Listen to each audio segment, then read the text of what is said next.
CM resign ಕೊಟ್ರೆ ಹೋರಾಟದ ಅವಶ್ಯಕತೆ ಇಲ್ಲ, ಇಲ್ದಿದ್ರೆ ಮತ್ತೊಮ್ಮೆ ಹೋರಾಟ ಆರಂಭ ಆಗುತ್ತೆ. ಛಲವಾದಿ ನಾರಾಯಣಸ್ವಾಮಿ ಹೇಳಿಕೆ ಕೊಟ್ಟಿದ್ದಾರೆ. ಮುಖ್ಯಮಂತ್ರಿಗಳು ರಾಜೀನಾಮೆ ಕೊಡಬೇಕು ಅಂತ ಆಗ್ರಹಿಸಿದ್ದಾರೆ.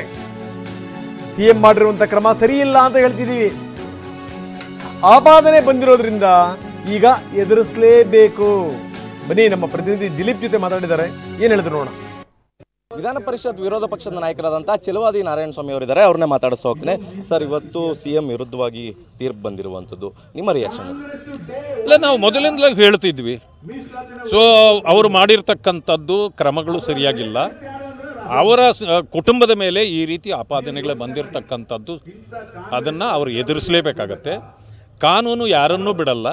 ಸತ್ಯವನ್ನು ಎತ್ತಿ ಹಿಡಿತಕ್ಕಂಥದ್ದೇ ಕಾನೂನಿನ ಒಂದು ಕೆಲಸ.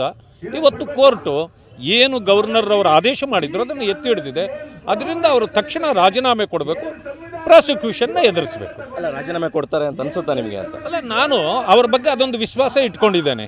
ಯಾಕೆಂದರೆ ಕೇಜ್ರಿವಾಲ್ ಅವ್ರನ್ನ ಅವರು ನಿದರ್ಶನವಾಗಿ ತಗೊಳ್ಳೋಕ್ಕಾಗೋದಿಲ್ಲ. ಯಾಕೆ ಅಂದರೆ ದೆಹಲಿ ಕೇಂದ್ರಾಡಳಿತ ಪ್ರದೇಶ ಆಗಿರೋದ್ರಿಂದ ಆಫೀಸರ್ಸ್, ಇನ್ವೆಸ್ಟಿಗೇಷನ್ಸು ಆಫೀಸರ್ಸು ಅವರೆಲ್ಲರೂ ಕೂಡ ಕೇಂದ್ರಾಡಳಿತಕ್ಕೆ ಸೇರಿರ್ತಾರೆ. ಅದರಿಂದಾಗಿ ಅವರು ನನ್ನ ತಳಗಡೆ ಇರೋರು ಯಾರೂ ಅಲ್ಲ. ಅದರಿಂದಾಗಿ ನಾನು ಜೈಲಿಗೆ ಹೋದರೂ ಕೂಡ ನಾನು ಆಡಳಿತ ನಡೆಸ್ತೇನೆ ಅಂತಂದರು. ಇಲ್ಲಿ ಆ ರೀತಿ ಮಾಡೋಕ್ಕೆ ಬರೋದಿಲ್ಲ. ಯಾಕೆಂದರೆ ಎಲ್ಲ ಅಧಿಕಾರಿಗಳು ಇನ್ವೆಸ್ಟಿಗೇಷನ್ಸ್ ಮಾಡುವಂಥವರು ಕೂಡ ಅವರ ತಳಗಡೆನೇ ಇರ್ತಾರೆ. ಅದರಿಂದಾಗಿ ಪಕ್ಷಪಾತಗಳಾಗ್ತಕ್ಕಂಥದ್ದು ಸಹಜವಾಗುತ್ತೆ.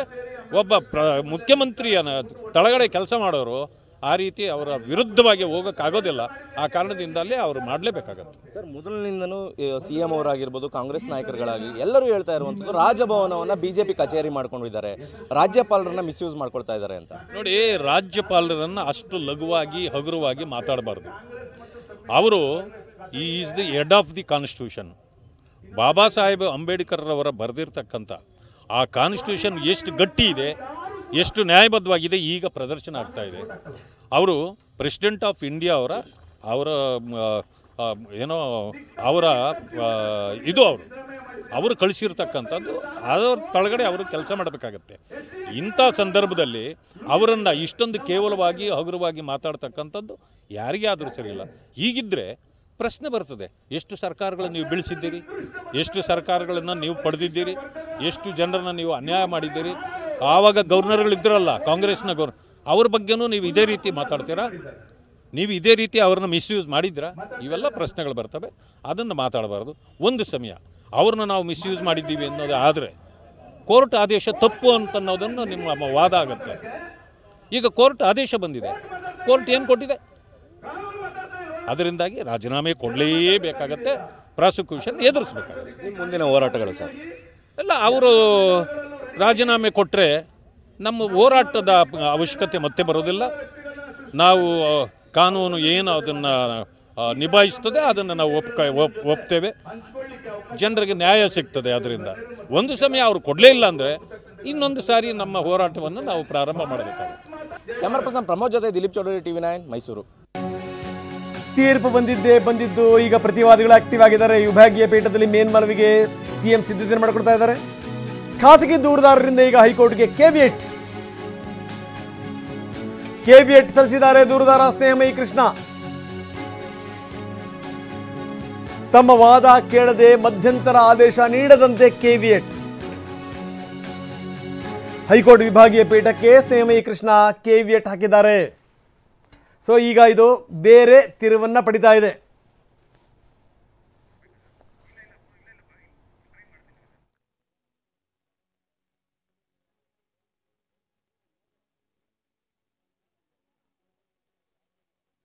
ವಿಭಾಗೀಯ ಪೀಠದಲ್ಲಿ ಮೇಲ್ಮನವಿಗೆ ಸಿಎಂ ಸಿದ್ಧತೆ ಮಾಡ್ಕೊತಾ ಇದ್ದಾರೆ. ಇದರ ನಡುವೆ ಖಾಸಗಿ ದೂರುದಾರರು ಹೈಕೋರ್ಟ್ಗೆ ಕೆವಿಯಟ್ ಅರ್ಜಿ ಸಲ್ಲಿಸಿದ್ದಾರೆ.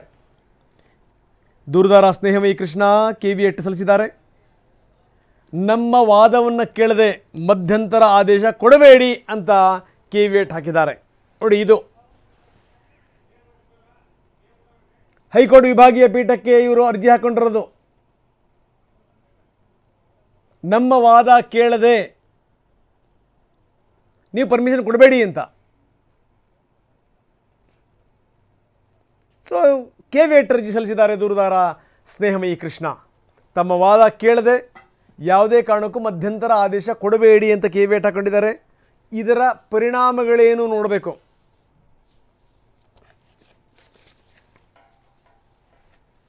ಸೊ ಅಂದರೆ ಈಗ ಎರಡೂ ಕಡೆಗೆ ಟೀಮ್ಗಳು ಬಹಳ ಆ್ಯಕ್ಟಿವ್ ಆಗಿವೆ.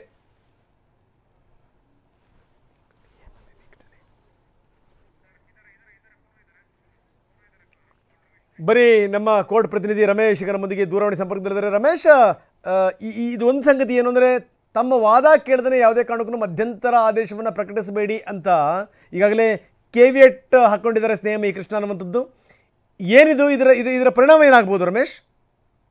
ರಂಗನಾಥ್, ಈಗ ಸಿಎಂ ಸಿದ್ದರಾಮಯ್ಯ ಅವರನ್ನ ಮತ್ತಷ್ಟು ಇಕ್ಕಟ್ಟಿಗೆ ಸಿಲುಕಿಸುವಂತ ಮತ್ತೊಂದು ಪ್ರಯತ್ನ ಮಾಡಿದ್ದಾರೆ. ಯಾಕೆಂತಂದ್ರೆ ಒಂದ್ ವೇಳೆ ಏನಾದ್ರು ಹೈಕೋರ್ಟ್ ವಿಭಾಗೀಯ ಪೀಠದಲ್ಲಿ ಇವರು ಮೇಲ್ಮನವಿ ಸಲ್ಲಿಸಿ ಇವತ್ತೇನೆ ಇವರ ಗೈರು ಹಾಜರಿಯಲ್ಲಿ ಅಂದ್ರೆ ಇವರಿಗೆ ನೋಟಿಸ್ ಕೊಡೋದಕ್ಕೆ ಮುಂಚೆನೆ ಮಧ್ಯಂತರ ಆದೇಶ ತಗೊಂಡ್ರೆ ಆಗ ಇವರ ಒಂದು ಪ್ರಾಸಿಕ್ಯೂಷನ್ಗೆ ಹಿನ್ನಡೆ ಆಗುತ್ತೆ, ಅಂದ್ರೆ ದೂರುದಾರರ ಒಂದು ಮುಂದಿನ ನಡೆಗೆ ಹಿನ್ನಡೆ ಆಗುತ್ತೆ ಅನ್ನುವಂಥ ದೃಷ್ಟಿಯಿಂದ ಈ ಒಂದು ಕೇವಿಯೇಟ್ ಹಾಕಿದ್ದಾರೆ. ಈ ಕೇವಿಯೇಟ್ ಹಾಕಿರೋದ್ರಿಂದ ಒಂದ್ ವೇಳೆ ಏನಾದ್ರು ಸಿಎಂ ಸಿದ್ದರಾಮಯ್ಯ ಇಲ್ಲಿ ಹೈಕೋರ್ಟ್ ವಿಭಾಗೀಯ ಪೀಠಕ್ಕೆ ಮೇಲ್ಮನವಿ ಸಲ್ಲಿಸಿದ್ರೆ ಮೇಲ್ಮನವಿ ಅರ್ಜಿ ವಿಚಾರಣೆ ಸಂದರ್ಭದಲ್ಲಿ ಹೈಕೋರ್ಟ್ ಈ ದೂರುದಾರರಿಗೆ ನೋಟಿಸ್ ಕೊಟ್ಟ ನಂತರನೇ ಅಥವಾ ಅವರ ವಾದವನ್ನ ಕೇಳಿದ ನಂತರನೇ ಮಧ್ಯಂತರ ಆದೇಶ ಮಾಡ್ಬೇಕಾಗತ್ತೆ. ಅಂದ್ರೆ ಏಕಸದಸ್ಯ ಪೀಠದ ಆದೇಶಕ್ಕೆ ತಡೆ ನೀಡೋದಾಗ್ಲಿ ಅಥವಾ ವಿಚಾರಣೆಯ ಆದೇಶವನ್ನು ಮುಂದೂಡಿ ಅಂತೇಳಿ ಸೂಚನೆ ಕೊಡೋದಕ್ಕಾಗ್ಲಿ ಈ ಆದೇಶವನ್ನ ಮಾಡೋದಕ್ಕೆ ಮುಂಚೆ ದೂರುದಾರರ ವಾದವನ್ನ ಕೇಳಲೇಬೇಕಾಗತ್ತೆ. ಹೀಗಾಗಿ ಒಂದ್ ರೀತಿ ಪ್ರೊಟೆಕ್ಟಿವ್ ಮೆಥಡ್ ಆಗಿ ಈ ಒಂದು ಕೇವಿಯೇಟ್ ಅನ್ನ ಹಾಕಿದ್ದಾರೆ. ಹೀಗಾಗಿ ಕೇವಿಯೇಟ್ ಹಾಕಿರೋದ್ರಿಂದ ಈಗ ಸಿಎಂ ಸಿದ್ದರಾಮಯ್ಯ ಅವರ ಪರ ವಕೀಲರು ಏನೇ ಮೇಲ್ಮನವಿ ಸಲ್ಲಿಸಿದ್ರು ಕೂಡ ಇವರ ಗೈರು ಹಾಜರಿಯಲ್ಲಿ ಯಾವುದೇ ರೀತಿಯಾದಂತ ಆದೇಶ ಆಗೋದಿಲ್ಲ. ಹೀಗಾಗಿ ಈ ಒಂದು ಕೇವಿಯೇಟ್ ಅನ್ನ ಸಲ್ಲಿಸಿದ್ದಾರೆ. ಓಕೆ, ಧನ್ಯವಾದ ರಮೇಶ್.